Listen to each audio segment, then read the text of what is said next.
안녕하세요. 반갑습니다. 동아쌤입니다.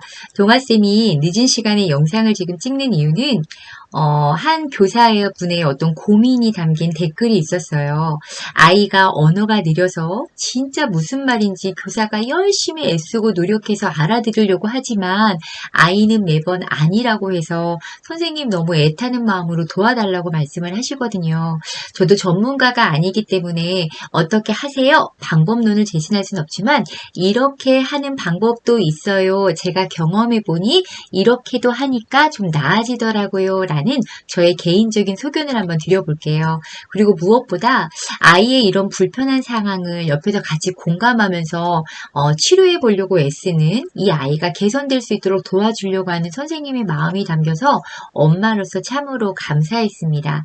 우선 아이가 언어 발달이 느려서 우리 선생님이 이해가 어려운 경우 어떻게 하면 좋을지 몇 가지 제가 정리해 봤는데요. 첫 번째는 전문가와 상담하는 방법이 있습니다. 왜냐하면 언어 발달에 문제가 있는 아이는요. 언어 치료사 또는 언어 전문가와 상담하는 것이 당연히 좋고요.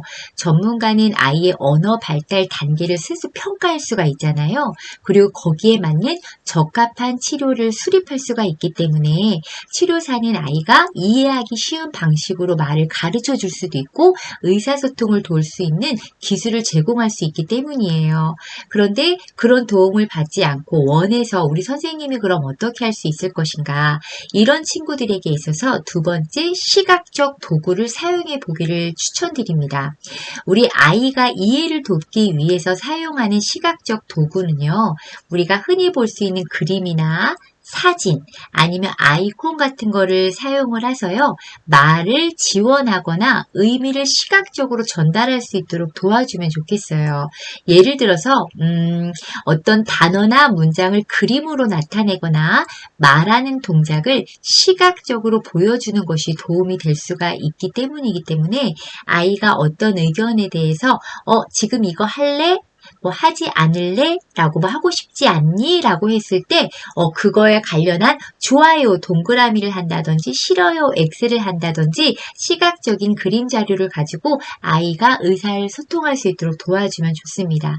또 하나 아이들이 언어에 문제가 있는 아이들은 또 청각이 불편한 경우가 되게 많다고 제가 이야기를 들었어요. 그래서 세 번째 도움드릴 수 있는 건 청각적 도구를 사용해 보시라고 말씀을 드리고 싶습니다. 음성을 선생님이 녹음을 해서 다시 재생하거나 어떠한 소리 효과를 사용해서 주의를 끌 수가 있어요. 그러면 아이의 주의를 끌고 그러면 아이가 일단은 선생님이 말하는 것에 집중을 해야 되는데 그게 안 돼서 자꾸 똑같은 말을 반복해서 하게 되는 경우가 많거든요. 그래서 주의를 끌고 아이의 이해를 돕는 데 도움을 줄 수가 있기 때문에 청각적인 도구, 음성을 녹음해서 사용해 보라고 말씀을 드립니다. 그리고 네 번째는요. 우선은요, 우리가 흔히 저도 아이들을 만나다 보면 언어 장애를 앓고 있는 아이들이 있어요. 그리고 또 예를 들어 시각적이나 청각적인 부분에 문제가 있는 아이들의 경우에는 절대로 빠른 속도로 이야기를 하면 안 되거든요. 그래서 네 번째 드릴 수 있는 조언은 간단하고 명확하게 말하라고 말씀드리고 싶어요. 왜냐? 아이가 이해하기 쉽도록 간단하고 명확한 언어를 사용하는 것이 중요하고요. 문장을 선생님이 최대한 간단하게 구성을 하시고 중요한 정보를 강조해서 전달하도록 노력해 주시길 바랍니다. 그리고 무엇보다 천천히 말하고 강조하면서 말하고 이렇게 하다 보면 아이가 좀 더 이해를 쉽게 할 수 있기도 하지요. 그리고 다섯 번째, 맥락을 제공을 하셔야 되는데 이건 뭐냐면 아이가 이해하기 어려운 말이나 문장을 자꾸 사용하면 이게 무슨 말이지? 무슨 말이지? 앞서 이야기한 거와 조금 비슷해요. 그래서 상황을 설명을 해주면 좋을 것 같아요. 자, 저기 갖다 넣어! 이것이 아니라 짱구야, 지금 칫솔을 살균기에 이렇게 넣어줘야 하는 거야. 그래야 충치세균이 여기에 살지 못하고 무서워 도망간대. 그런데 저기에 갖다 둬. 어서 그거 빨리 이렇게 하면 어서 그거 빨리 갖다도 뭘 이해를 못할 수가 있거든요. 그래서 무엇을 어디에다가 어떻게 왜 갖다 놓아야 하는지에 대한 맥락을 잘 정리하면 아이가 그 의미를 유치해서 중요한 부분을 쉽게 이해할 수 있도록 도움을 줄 수가 있을 것 같아요. 그리고 무엇보다 선생님들에게 정말 강조드리고 싶고 부탁드리고 싶은 건 인내심을 가져야 한다라고 하는 겁니다. 언어 발달이 느리다는 거는 거기에 시간과 인내가 진짜 필요한 부분이에요. 그래서 요거는 교사도 그렇고 부모도 그렇고 아이에게 인내심을 가지고 자꾸 반복적으로 지원을 해주셔야 아이도 지치지 않고 잘 따라갈 수가 있고요. 매일 조금씩 반복해서 언어적 자극을 제공을 해주시길 바랍니다.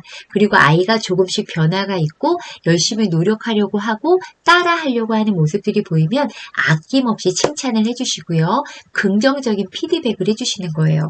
와, 우리 짱구가 오늘은 선생님이랑 많은 이야기를 나눴네. 우리 짱구가 날이 갈수록 말을 좀 더 자세하고 정확하고 멋지게 잘하는 것 같아. 이렇게 자꾸 칭찬을 아끼지 않으셨으면 좋겠습니다. 그리고 무엇보다 아이들에게 있어서요, 좀 스토리가 가미된 그림책을 가지고 눈에 이미지도 있고 선생님이 들려주는 텍스트의 이야기도 있으니 그림책을 보고 상황을 유추하고 판단할 수 있도록 그 패턴을 좀 유지해 보는 것도 좋은 방법이라는 생각이 들어요. 그래서 다음 장에 어떤 이야기가 있겠구나 라는 거를 예측하는 패턴을 좀 활용해 보시면 일상생활이나 활동을 할 때 있어서 이런 상황이 있으면, 내가 친구를 밀면 친구가 넘어져서 울겠지? 내가 친구의 블럭을 넘어뜨리면 친구가 마음 아파서 울 거야. 이런 상황들을 예측해서 스스로의 행동이나 말하는 거에 절제하고 조절할 수 있도록 도움을 주는 방법도 굉장히 도움이 되지 않을까라는 생각이 듭니다. 무엇보다 제일 중요한 건 지속적인 지원과 관심이죠. 분명 선생님도 열심히 하려고 하는데 아이가 거기에 맞게 따라주지 않고 나도 아이에게 도움을 주길 원하나 한계에 부딪히면 지치게 돼요. 우리 선생님 지치시면 안 돼요. 우리 선생님처럼 이렇게 멋지신 분은 끝까지 포기하지 않고 우리 아이에게 희망이 되어주었으면 좋겠어요. 그래서 지속적인 지원과 관심으로 우리 아이가 이런 부분은 참 한 가지 혼자 감당하려고 하시면 안 돼요. 부모님과 서로 상의해서 서로 함께 하셔야지 내가 이 원에서 이 아이를 고쳐볼 거야, 개선시켜 볼 거야, 이건 아니라는 거예요. 그래서 교사와 부모는 아이의 발달 상황을 관찰하고 문제를 파악해서 상황에 맞게 적절하게 지원을 제공해 주셔야 됩니다. 그리고 그럼에도 불구하고 이건 내 범위의 것이 아닌 것 같아 라고 생각이 들면 전문가와 협력해서 아이의 언어 발달에 맞는 계획을 수립해 보는 것이 가장 적합한 방법이 아닌가 싶습니다. 이렇게 아이에 대해서 고민해 주시고 어떻게 하면 이 아이를 도와줄까 생각해 주시는 우리 선생님이 계셔서 정말 우리 아이들의 그 원생활이 얼마나 행복할지 제가 직접 보지 않아도 다 보이는 것 같습니다. 우리 선생님 포기하지 마시고 지치지 마세요. 꼭 우리 아이가 우리 선생님의 응원과 격려에 힘입어서 자기의 생각을 또렷하고 명확하게 말할 수 있는 그날이 반드시 올 거라고 믿습니다. 우리 선생님 화이팅 하세요.